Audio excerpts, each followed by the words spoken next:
8 ते 10 दिवसांपासून चांदोली धरण क्षेत्रात सुरू असलेल्या संततधार पावसामुळे धरणाच्या पाणी पातळीत वाढ झाली असून धरण आज जवळपास 50% भरले आहे। गेल्या 24 तासात धरण क्षेत्रात पावसाने काहीशी उसंत घेतली असली तरी आज अखेर मात्र 954 मिलीमीटर इतक्या पावसाची नोंद येथील पर्जन्यमापन केंद्रावर झाली आहे।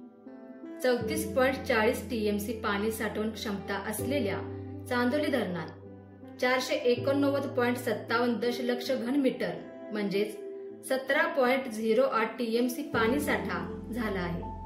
धरणात सध्या 7,930 क्युसेक्सने पाण्याची आवक सुरू असल्याने धरणाची पाणी पातळी 606.25 मीटरवर पोहोचली आहे। अवघ्या 8 दिवसात धरणात 5 टीएमसीने पाणीसाठा वाढला आहे। धरणातून सध्या 675 क्युसेक्सने पाण्याचा विसर्ग वारणा नदीपात्रात सुरू आहे। परिसरातील ओढे नाले पूर्ण क्षमतेने वाहू लागल्याने वारणा नदीची पाणी पातळीही पावसानुसार वाढत आहे।